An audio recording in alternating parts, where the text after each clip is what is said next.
Welcome back students. आज हम बात करेंगे एटॉमिक स्ट्रक्चर के PYQs की। तो इसका जो लिंक है बेसिकली PDF का, वो मैं शेयर कर दूंगा इन डिस्क्रिप्शन। और उन क्वेश्चंस को आज हम सॉल्व करने वाले हैं। तो केस 1 अगर आप देखेंगे यहाँ पर, केस 1 में क्या गिवन है कि 4D गिवन है, 5P गिवन है, 5F गिवन है, 6P गिवन है। ये ऑर्बिटल्स हैं बेसिकली। इनको अरेंज करना है डिक्रीजिंग ऑर्डर में। तो आप अप्लाई करो बोहर का बरी रूल्स। ठीक है। बोहर बरी रूल क्या कहते हैं कि N+L की वैल्यू यानी कि मल्टी इलेक्ट्रॉनिक सिस्टम। ध्यान रखिए, बोहर बरी रूल जो है वो मल्टी इलेक्ट्रॉनिक सिस्टम के लिए यूज किया जाता है, यानी कि हाइड्रोजन लाइक एटम्स के लिए ये वैलिड नहीं है। तो अगर हम N+L की वैल्यू यूज करते हैं 4D में, तो यहाँ 6 आता है और 5P में भी 6। लेकिन इन दोनों में से चूज किसको करें, 4D और 5P में से की वैल्यू किसकी एनर्जी की ज्यादा है? तो इसका आंसर है कि जिसका जो n का वैल्यू यानी कि जो प्रिंसिपल क्वांटम नंबर जिसका ज्यादा होगा उसका एनर्जी ज्यादा होगा। तो यहाँ पे n की वैल्यू 4D की लेस है, दैट इज वाई 5P जो है वो ज्यादा ग्रेटर है एनर्जी में। उसके बाद 5F का कैलकुलेट करेंगे, N+L तो 8 आएगा और 6P का जो है 7 आएगा। तो यहाँ पे ऑर्डर बन के आ जाएगा 5F, 6P, 5P and 4D। And जो फर्स्ट क्वेश्चन का जो ऑर्डर है, करेक्ट ऑर्डर, तो यहाँ से मैं देख पा रहा हूँ, लैपटॉप में मैं देख लेता हूँ एक बार। ABCD में से जो ऑप्शन है 4D, इसका बी आंसर है। तो यहाँ पे इसका बी जो है वो आंसर है। नेक्स्ट अगर मैं केस 2 की बात करूँ, तो यहाँ पे पूछ रहा है कि, मैं एक बार क्वेश्चन पढ़ देता हूँ। Which are the following series of the transition in the spectrum of hydrogen atom falls in the visible region. तो विजिबल रीजन की बात कर रहा है। तो यहाँ पे अगर मैं बात करूँ लाइमन, उसके बाद अगर मैं बात करूँ बाल्मर, पास्चन,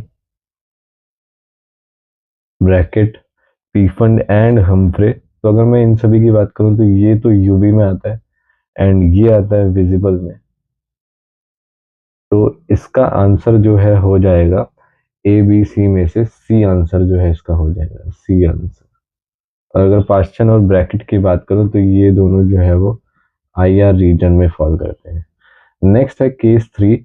और केस 3 की अगर मैं बात करूं, यहाँ पे पूछा गया है कि orbitals having 3 angular nodes and 3 total nodes is, A option है 5P, बी ऑप्शन है 3D, सी ऑप्शन है 4F एंड 6D ऑप्शन है डी ऑप्शन। ठीक है, डी ऑप्शन है 6D।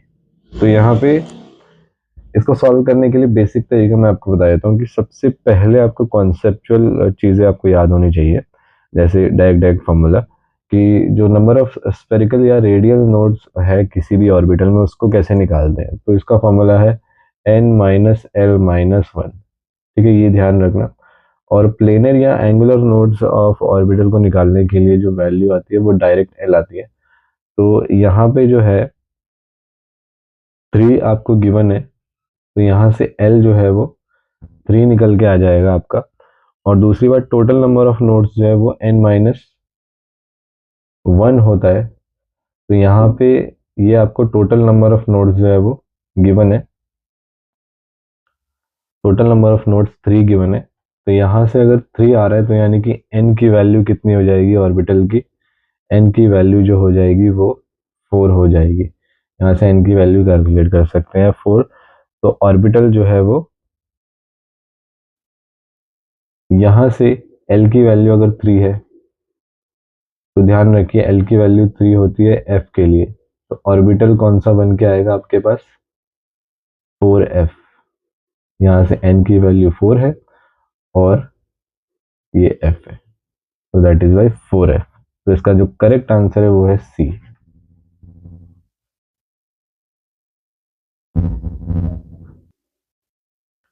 नेक्स्ट मैं बात करता हूँ केस 4 की। ठीक है, मैं एक बार क्वेश्चन पढ़ देता हूँ आपके लिए, क्वेश्चन पढ़ देता हूँ मैं एक बार।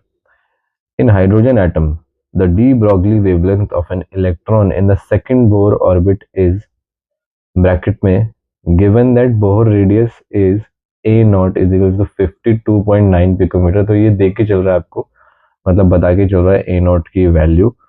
तो यहाँ से एक बार मैं आपको बता देता हूँ कि मैं लिख के चलता हूँ यहाँ पे। तो यहाँ पे मैंने क्वेश्चन थोड़ा सा लिख भी दिया है कि हाइड्रोजन एटम के लिए डी ब्रॉगली वेवलेंथ कैलकुलेट करनी है, और वो इलेक्ट्रॉन जो है बोहर की सेकंड ऑर्बिट में है। ठीक है, अब ध्यान से सुनना मेरी बात कि बोहर रेडियस के लिए ए नॉट आपको गिवन है 52.9 पिकोमीटर, करेक्ट है। And n is equals to 2 because second orbit में है। और बोर के अकॉर्डिंग अगर मैं इसको कैलकुलेट करूं, आर एन की वैल्यू अगर मैं कैलकुलेट करूं, तो यहाँ से एन स्क्वायर ए नॉट हो जाएगा, इसका जो फॉर्मूला बनता है। तो यहाँ से 2 का स्क्वायर इंटू ए नॉट, ये हो जाएगा 4 इंटू 52.9 पिकोमीटर। एंड अगर मैं इसको कैलकुलेट करूं, तो मैं एक बार कैलकुलेटर से इसको कैलकुलेट कर देता हूँ। 4 इंटू 52.9 पिकोमीटर, तो ये आ रहा है 211.6। ठीक है, 211.6 पिकोमीटर आ रहा है। ठीक है, अब मैं आपको बताता हूँ कि एंगुलर मोमेंटम का जो फॉर्मूला होता है स्टेशनरी स्टेट में, मतलब in a given stationary state, अगर उसको एक्सप्रेस किया जाए एंगुलर मोमेंटम, तो उसको m v r is equals to n h upon 2 pi से डिनोट करते हैं। करेक्ट है। यहाँ पे एन की वैल्यू अगर मैं पुट करूँ 2 इंटू एच अपॉन में 2 पाई, तो 2 और 2 कट जाएगा, यहाँ पे एच अपॉन में पाई आ जाएगा equal to m v r relation बन के आ जाएगा। नेक्स्ट अगर मैं बात करूँ सिर्फ लेमडा की, तो lambda is equals to h upon में एम वी होता है। यहाँ से lambda m v is equals to h हो जाएगा। तो यहाँ पे अगर मैं पुट करूँ, यहाँ पे एच की वैल्यू अगर मैं पुट कर दूँ, तो ये कितना आ जाएगा, लेमडा एम वी अपॉन में pi is equals to m v r. यहाँ से अगर मैं रिलेशन पुट करने की कोशिश करूँ, तो आर की वैल्यू क्या आ जाएगी,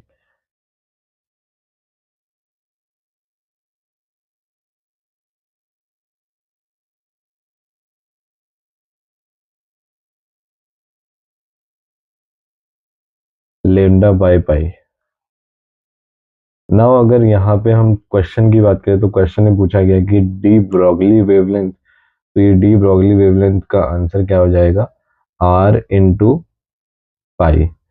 तो इसका जो करेक्ट ऑप्शन है, ऑप्शन में पाई से गिवन है, तो हम इसको सॉल्व नहीं करेंगे। 52.9 नहीं, हमारा आर जो आया था वो 211.6 आया था ना, इंटू में पाई कर देंगे, और ये पिकोमीटर में होगा। तो इसका जो करेक्ट ऑप्शन है वो है, अगर मैं बात करूं, मेरे को ध्यान से दिख नहीं रहा है, बी ऑप्शन। हाँ, क्योंकि उसमें पाई भी गिवन है। ए वाले ऑप्शन में अगर आप देखोगे, तो उसमें 211.6 पिकोमीटर दिया हुआ है, और बी में 211.6 पाई पिकोमीटर, तो हमारा ये आ रहा है। तो इसका जो करेक्ट आंसर है वो बी है। नेक्स्ट अगर मैं बात करूं केस 5 की, तो केस 5 मैं एक बार पढ़ देता हूँ। Which one is a wrong statement, wrong statement इनमें से ए कह रहा है कि total orbital angular momentum of electron in s orbital is equal to 0। ठीक है, तो ये तो करेक्ट बात है। बी पढ़ते हैं एक बार। An orbital is designated by 3 quantum number while an electron in the atomic in an atom designated by 4 quantum numbers। ठीक है, ये भी करेक्ट है। सी देखते हैं, यहाँ पे सी देखते हैं एक बार, इसकी इलेक्ट्रॉनिक कॉन्फ़िगरेशन ऐसे भर रखी है। तो ये अगर मैं बात करूँ, ये रॉन्ग है। यहाँ पे सी क्यों रॉन्ग है मैं आपको बता देता हूँ। क्यों रॉन्ग है, because according to Hund's rule of maximum multiplicity, हम जब इलेक्ट्रॉन्स फिल करते हैं किसी भी सबशेल में, तो हम पैरेलल स्पिन के साथ पहले भरते हैं।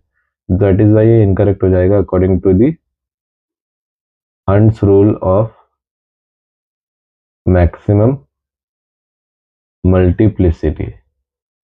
इसके लिए आप Hund's rule of maximum multiplicity पढ़ भी सकते हैं। तो अगर पैरेलल स्पिन होता है, तो स्पिन की मल्टीप्लिसिटी जो है वो ज़्यादा आती है, क्योंकि plus of plus of plus of बन के जो है वो 3/2 आ जाएगा स्पिन। तो ये डी ऑप्शन एक बार पढ़ लेते हैं, value of m for d z square is 0, ये भी करेक्ट है। तो इसका जो आंसर हो जाएगा वो सी हो जाएगा। नेक्स्ट हम बात करते हैं केस 6 की। तो केस 6 में एक बार पढ़ देता हूँ आपको, ठीक है। Case 6, which one is wrong statement. तो रॉन्ग स्टेटमेंट की अगर मैं बात करूँ यहाँ से, तो मैंने यहाँ पहले ही लिख दिया है, सी ऑप्शन जो है वो रॉन्ग स्टेटमेंट है। अब मेरी बात सुनिए, सी ऑप्शन जो है वो रॉन्ग स्टेटमेंट क्यों है? अगर मैं हाइड्रोजन एटम की बात करूं, hydrogen atom is not multi electronic system. अगर मल्टी इलेक्ट्रॉनिक सिस्टम नहीं है, तो ये क्वांटम नंबर्स या फिर बोर-बरी रूल,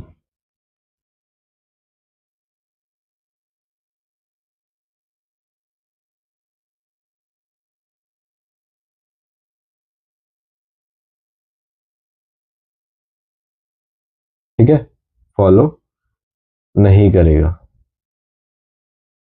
अगर बोहर-बरी रूल फॉलो नहीं करेगा, तो यानी कि 2s और 2p की जो एनर्जी है वो सेम हो जाएगी।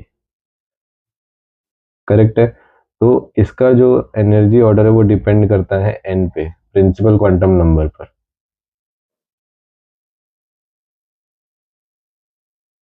नेक्स्ट मैं बात करता हूँ केस 7 की, ठीक है। तो ये हमारा कंप्लीट हो चुका है। नेक्स्ट हम बात करते हैं केस 7 की। मैं एक बार केस 7 आपके लिए पढ़ देता हूँ। क्वेश्चन क्या लिखा हुआ है? क्वेश्चन लिखा हुआ है, how many electrons can fit in the orbital for which n is equals to 3 and l is equals to 1, how many electrons. तो इलेक्ट्रॉन्स पूछा गया है आपसे। अब देखिए, अगर n इज इक्वल्स टू 3 है, n इज इक्वल्स टू 3 है तो आप 3 लिखिए, और l की वैल्यू 1 है तो ये 3p है। तो 3p की बात कर रहा है, और ये सिर्फ एक ऑर्बिटल की बात कर रहा है। तो एक ऑर्बिटल में तो सिर्फ 2 ही इलेक्ट्रॉन्स आते हैं। आप सोचेंगे 3p है तो आप सोच लेंगे कि p में तो 6 आते हैं, लेकिन आपसे पूछा गया है कि सिर्फ एक ऑर्बिटल में कितने इलेक्ट्रॉन्स फिल होते हैं। तो बच्चे यहाँ कंफ्यूज हो जाते हैं। तो इसका आंसर है 2 इलेक्ट्रॉन्स। तो इसका जो ऑप्शन करेक्ट हो जाएगा वो है ए ऑप्शन। मैच कर लीजिए पीडीएफ से, ठीक है, वहां पे ए ऑप्शन जो है वो करेक्ट हो जाएगा।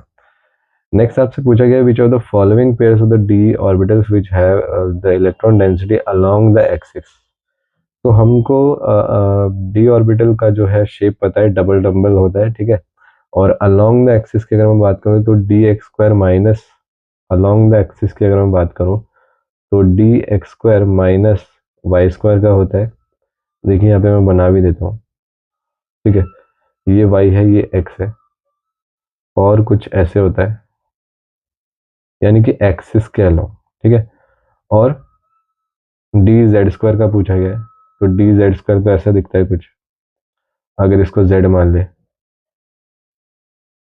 ये देखो, ठीक है, ये ऐसे होता है। तो इसका जो करेक्ट ऑप्शन हो जाएगा वो हो जाएगा सी, ठीक है। केस 9 देखते हैं एक बार। केस 9 क्या कह रहा है? Two electrons occupying the same orbital are distinguished by. अच्छा, ये क्या कह रहा है कि एक ऑर्बिटल है, सेम ऑर्बिटल, यहाँ पे 2 इलेक्ट्रॉन है, और 2 इलेक्ट्रॉन हमेशा आते हैं ऑपोजिट स्पिन के साथ। तो इनको डिस्टिंग्विश कौन से क्वांटम नंबर से किया जाएगा? तो इनका जो n है वो तो सेम रहेगा, n भी सेम रहेगा। तो यानी कि सी ऑप्शन तो नहीं हो सकता है। उसके बाद ए ऑप्शन देखिए, एजीमुथल क्वांटम नंबर, वो भी सेम रहेगा। उसके बाद B option, spin quantum number, spin quantum number, तो स्पिन तो इनका ऑपोजिट है, यस। तो इसका आंसर जो हो जाएगा बी हो जाएगा, B is the correct answer. तो यहाँ पे मैं लिख भी देता हूँ, same orbitals electrons are distinguished bye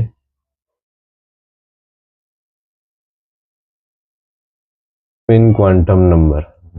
correct है। तो ये सब मैंने प्री रिटन कर रखा है ताकि जल्दी जल्दी जो है सॉल्व हो जाए, जस्ट मुझे एक बार लिखना ना पड़े एक्स्ट्रा। तो केस 10 की बात कर लेते हैं एक बार।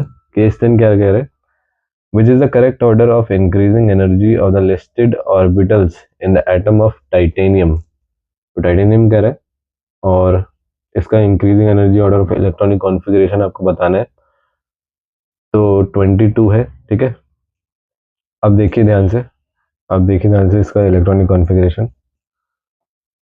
1s2, आर्गन तक तो सेम करेंगे, 3p6 तक है ना, 1s2, 2s2, 2p6, उसके बाद बताइए 3s2, यस, 3p6, उसके बाद 3d2 नहीं, 4s2, बिकॉज 4s2 की जो 4s है उसका एनर्जी लेस होता है, तो ऐसे लिखोगे 4s2 फिर 3d2, लेकिन जो इलेक्ट्रॉन निकालोगे आप, जब इलेक्ट्रॉन निकालोगे तो हाइयर एन वैल्यू से निकालोगे, यानी कि 4s2 से इलेक्ट्रॉन निकालोगे जब आप इसको कैटायन बनाना चाहते हो। तो इसका जो करेक्ट ऑप्शन हो जाएगा वो हो जाएगा 3s, 3p, 4s, 3d, c।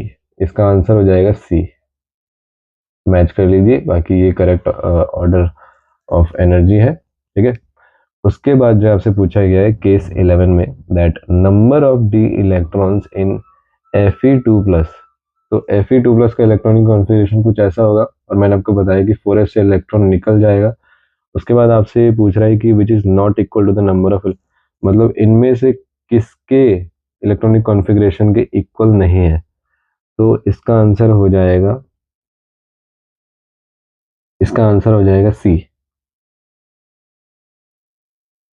सी नहीं, डी, मतलब मैंने सी एल बोलना चाह रहा था सी की जगह, तो इसका आंसर सी एल हो जाएगा, बिकॉज 17 है ना, तो आर्गन तक 3p6 भरता है, तो सी एल में क्या भरेगा 3p5, और वो तो इसके इक्वल नहीं है, 3p5 तो इसके सेम नहीं है, दैट इज वाई ये इलेक्ट्रॉनिक कॉन्फ़िगरेशन जो है वो मैच नहीं कर रहा है, नॉट मैचिंग, ठीक है। नेक्स्ट हम बात करते हैं केस 12 की। केस 12 की थोड़ा सा रेस्ट ले लीजिए 1 मिनट का, उसके बाद जो है इसको सॉल्व करते हैं, ठीक है। थोड़ा सा रेस्ट ले लीजिए, बहुत सारे केस सॉल्व कर लिए अपने, बहुत सारे केस सॉल्व कर लिए हैं भैया, बहुत सारे केस सॉल्व कर लिए हैं, ठीक है। तो क्वेश्चन नंबर 12 एक बार पढ़ देता हूँ मैं आपके लिए जब तक। क्वेश्चन नंबर 12 कह रहा है कि the angular momentum of electron in d orbital is equal to, तो डी के लिए आप एल अगर निकालेंगे, सिर्फ एल, ठीक है, डी ऑर्बिटल है, इसके लिए एल की वैल्यू कितनी होती है, एस के लिए 0 होती है, पी के लिए 1, डी के लिए 2 हो जाएगी, ठीक है। और एंगुलर मोमेंटम का जो फॉर्मूला है वो मैं आपको बता देता हूँ। एंगुलर मोमेंटम, इसका जो फॉर्मूला होता है वो होता है एल, L+1 और H डैश, ठीक है, करेक्ट है। यहां से सॉल्व कर लो, 2+1, तो ये आ जाएगा कितना, √6 इंटू में H0। यहाँ से वैल्यू अगर मैं देखूं इसके इक्वल आ रहा है, तो सी ऑप्शन जो है वो करेक्ट है, सी इज द करेक्ट आंसर। तो ये तो इजी था, बहुत ही इजी सवाल, फंडामेंटल डायरेक्ट फॉर्मूला बेस्ड था। उसके बाद अगर हम बात करें केस 13 की, तो मैं इसको रीड कर देता हूँ एक बार। What is the maximum number of orbitals that can be identified with the following quantum numbers? तो यहाँ पे quantum numbers given है, n is equals to 3। 3 के लिए अगर हम बात करें तो यहाँ पे सिर्फ डायरेक्ट 3 लिख दीजिए, l is equals to 1 है तो यहाँ पे p लिख दीजिए, और l जो है वो ml जो है वो 0 होता है z के लिए, तो यहाँ पे 3p z जो है वो अब ये पूछ रहा है कि what is the maximum number of orbitals, तो ऑर्बिटल्स तो एक ही होगा, 3pz तो एक ऑर्बिटल होता है ना, तो ओनली वन ऑर्बिटल, तो इसका आंसर क्या हो जाएगा, ए। आंसर इज इक्वल्स टू ए। अब कई बच्चे ना यहीं पे सॉल्व करते थे 3p और बोल देते हैं कि तीन ऑर्बिटल होंगे मैक्सिमम। नहीं बच्चे, आपसे उसने ml की वैल्यू भी दी है, ml की value is equal to 0 pz में होती है, ठीक है। अब मेरी बात सुनिए ध्यान से, बहुत ही इंटरेस्टिंग केस है। Case number 14, calculate the energy in joule corresponding to the light of the wavelength 45 nanometer. यहाँ पे लैम्डा दिया हुआ है, ठीक है। प्लैंक्स कांस्टेंट आपको पता है 6.63 इंटू 10⁻³ जूल पर सेकंड। स्पीड ऑफ लाइट भी आपको पता है, तो आप ठीक है, कोई दिक्कत वाली बात नहीं है, डायरेक्ट फॉर्मूला अप्लाई कर दीजिए यहाँ पे। E is equals to HC upon lambda. हो जाएगा, हो जाएगा सॉल्व, या करूँ? इसको करके दिखा देते हैं एक बार। 6.63 इंटू 10⁻34 जूल्स, जूल्स, ठीक है। पूरी यूनिट लिखा करो, 10 इंटू 3 इंटू 10⁸ मीटर पर सेकेंड, ठीक है। Light of speed divided by 45 into 10⁻⁹, क्योंकि मीटर में कन्वर्ट कर रहे हैं नैनोमीटर को, ठीक है। यहाँ बच्चे गलती कर देते हैं। इसको सॉल्व करोगे तो जो भी आंसर आएगा, इसका आंसर वैसे मैं आपको डायरेक्ट बता देता हूँ, इसको सॉल्व करने पर आपको मिलेगा 4.4 इंटू 10⁻⁻18, ठीक है। -18, क्योंकि ये -9 जो ऊपर जाके प्लस हो जाएगा, और ये +8 फिर इसको -18 बना देगा, ठीक है। और ये सॉल्व कर लोगे आप, करेक्ट है। तो इसका जो आंसर है आप ऑप्शन से मैच कर लीजिए।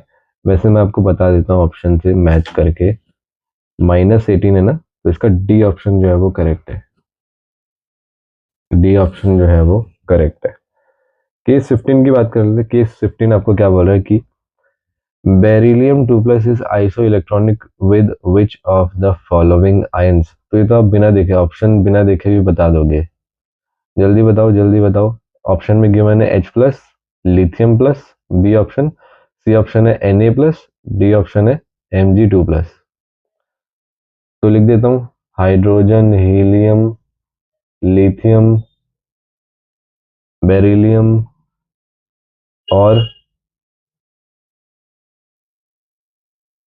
बोरोन। आगे बताओ, आगे बताओ, यहां तक करने की जरूरत नहीं है, ठीक है। अब देखिए, आपसे इसने बोला है कि बेरिलियम 2+, यानी कि बेरिलियम का इलेक्ट्रॉनिक कॉन्फ़िगरेशन करो। इतना बताने की जरूरत नहीं है, मैं फिर भी बता रहा हूँ फंडामेंटल कॉन्सेप्ट्स क्लियर करने के लिए। 1s2, 2s2, 2s2 से एक गायब तो 1s2, तो किसके इक्वल हो जाएगा? किसके इक्वल हो जाएगा? जल्दी जल्दी जल्दी।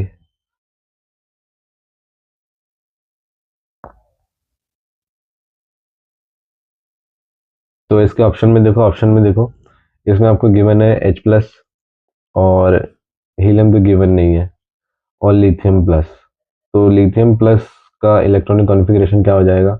1s2। इसने भी 2 इलेक्ट्रॉन छोड़े, तो इसका भी 1s2। तो ऑप्शन में करेक्ट हो जाएगा बी ऑप्शन, यानी कि lithium positive is iso electronic with beryllium 2+। तो ये तो बहुत ही इजी मतलब क्वेश्चन था, बहुत ही इजी क्वेश्चन था।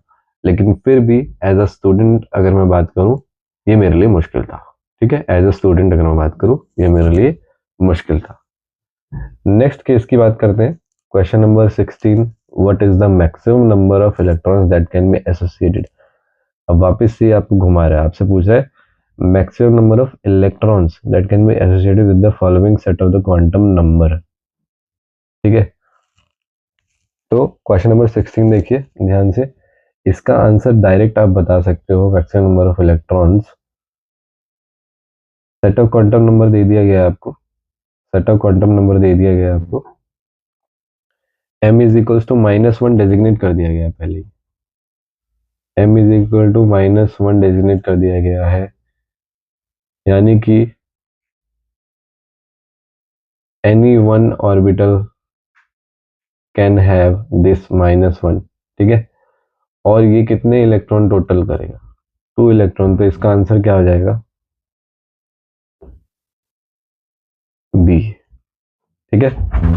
इसका आंसर हो जाएगा बी। नेक्स्ट केस में आपको बताता हूँ, केस नंबर 17, ठीक है। क्या कह रहा है कि based on the equation energy is equal to minus 2 dash into 10⁻−18 joule z square divided by n square, certain conclusions are written. यहाँ पे 4 ऑप्शंस आपको गिवन है, which of them is not correct. तो यहाँ पे मैं आपको डायरेक्टली बता देता हूँ कि ये जो है वो इनकरेक्ट है, बी, कि for n is equal to 1 the electron has a more negative energy than it does n is equal to 6, which means that the electron is loosely bound in the smallest allowed orbit। अब मेरी बात सुनो, जब आपने energy level diagram पढ़ा था, जैसे जैसे सबसे नीचे जा रहे थे आप, सबसे ज्यादा नेगेटिव वैल्यू आ रही थी।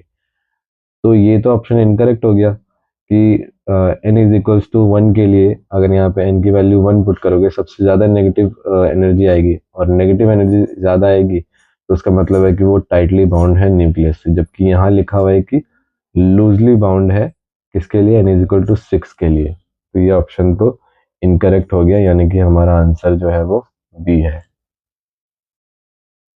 का कॉन्सेप्ट जो है मैंने यहाँ लिख दिया है।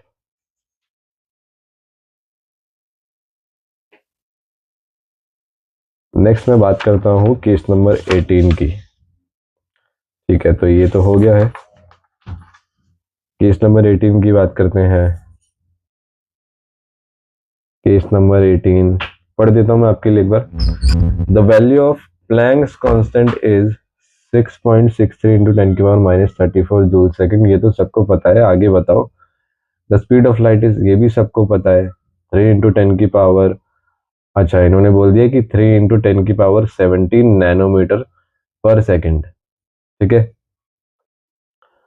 which value is closest to the wavelength of nanometer of a quantum number of light with frequency of, अब फ्रीक्वेंसी इसने दे दी है पहले, फ्रीक्वेंसी इसने दे दी है पहले। फ्रीक्वेंसी कैसे डिनोट करते हैं, लिख देते हैं 6 इंटू 10 की पावर, मेरे को दिख नहीं रहा है, मैं इसको जूम इन कर लेता हूँ, कितना लिखा हुआ है, 6 इंटू 10 की पावर 15 सेकेंड, 15 सेकेंड्स का इनवर्स। ठीक है, अब देखिए ध्यान से, यहाँ पे आपको कैलकुलेट क्या करना है, which value is the closest to the wavelength. अच्छा, तो ये तो बहुत ही इजी है, वेवलेंथ कैलकुलेट करना है। Wavelength is equal to c upon में न्यू। ठीक है, अब मेरी बात सुनिए ध्यान से कि ये जो आपको फ्रीक्वेंसी गिवन है, इसको तो आप एज इट इज रखोगे, और सी की वैल्यू भी आपको जो है वो किस में गिवन है, नैनोमीटर पर सेकेंड, और लैम्डा भी आपको किस में चाहिए, नैनोमीटर पर सेकेंड। तो आप सी को जो है ना मीटर में कन्वर्ट मत करना, जहां पे आप गलती कर जाओगे। ठीक है, तो एज इट इज रखो 3 इंटू 10 की पावर 17 नैनोमीटर पर सेकेंड, जो गिवन है आपको 6 इंटू 10 की पावर 15, तो यहाँ पे डिवाइडेड बाई 2 हो जाएगा, तो ये 100 अपॉन में 2 हो जाएगा, that is 15 nanometer is the correct answer. इसका ए ऑप्शन जो है वो करेक्ट हो जाएगा, 50 गिवन है ए में। ठीक है, केस नंबर 19 देखते हैं। ये जस्ट कुछ नहीं है, इलेक्ट्रॉनिक कॉन्फ़िगरेशन पूछा गया आपका जीडी का, तो इसके लिए आप कुछ मत करिए, नोबल गैसेस को याद रखिए, नोबल गैसेस यहाँ से आप निकाल लीजिए। ठीक है, 54 का इलेक्ट्रॉनिक कॉन्फ़िगर, आप कुछ मत करिए, जेनन लिखिए। जेनन के बाद आपको पता है कैसे भरना होता है इलेक्ट्रॉनिक कॉन्फ़िगरेशन, अगर आपने इलेक्ट्रॉनिक कॉन्फ़िगरेशन करी है, अगर नहीं करी है तो आप वापस से उसको रिवाइज करिए या फिर उस कॉन्सेप्ट को वापस से पढ़िए। इसके बाद जो है वो फिल करते हैं हम 4f7। क्या भरेंगे, 4f7। ठीक है, 4f7, 4f14 नहीं, बिकॉज अगर मैं बात करूं यहाँ पे, ये 5d2 होना चाहिए था, लेकिन इसको 5d1 इसलिए बनाया गया, यहाँ से एक इलेक्ट्रॉन 4f6 की जगह 4f7 कर दिया उसको, दैट इज वाई। ठीक है, तो 5d1, उसके बाद 6s2, ऐसे। इस कॉन्सेप्ट को आप वापस से पढ़िए, इलेक्ट्रॉनिक कॉन्फ़िगरेशन कैसे भरते हैं। तो एफ वाले आप कुछ ट्राई करिए, तो ये आपको क्लियर हो जाएगा, नहीं तो मैं आपको जस्ट सॉल्यूशन बता रहा हूँ इसका कि सॉल्यूशन क्या होगा। ठीक है, नेक्स्ट केस देखिए। नेक्स्ट अगर हम बात करें केस नंबर 20 की, तो केस नंबर 20 का जो सोल्यूशन है, देखो पूछा गया फोटोकेमिकल इक्विवेलेंस। तो फोटोकेमिकल इक्विवेलेंस का मतलब होता है कि 1 मोल कितना एनर्जी एब्जॉर्ब कर रहा है। तो एनर्जी का इक्वेशन ये होता है 1 मोल के लिए कितना बन जाएगा, इनटू में Na। करेक्ट है।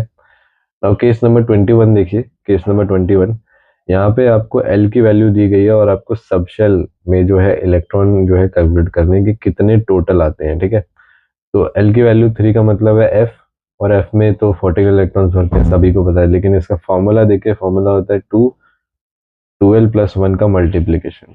यहाँ पे एल की वैल्यू पुट कर दीजिए, आपका आंसर आ जाएगा। नेक्स्ट है केस नंबर 23, जहाँ पे आपको पी ऑर्बिटल जो है वो गिवन है। पी ऑर्बिटल के लिए एल इज इक्वल्स टू 1 होता है, और ऑर्बिटल एंगुलर मोमेंटम कैसे कैलकुलेट करते हैं, ये फॉर्मूला जो है गिवन है, दैट इज एल+1 का अंडरवुड इंटू एच अपॉन में 2 पाई। यहाँ पे वैल्यू पुट करिए, आंसर आ जाएगा। नेक्स्ट है कि एटॉमिक ऑर्बिटल्स में जो है total number of atomic orbitals जो है वो कैसे कैलकुलेट करते हैं इन एनी एनर्जी लेवल, यानी किसी भी एन के लिए कैसे कैलकुलेट करते हैं, तो वो n² से कैलकुलेट कर लेंगे। उसके बाद है केस नंबर 25, यहाँ पे दो एनर्जीज गिवन है। एनर्जीज का फॉर्मूला ये होता है, ठीक है, दोनों को रिलेट करिए, आपको λ2 डिवाइडेड बाई λ1, लेकिन आपको निकालना है λ1 डिवाइडेड बाई λ2, तो यहाँ से आप रिलेशन निकाल के आंसर निकाल सकते हैं।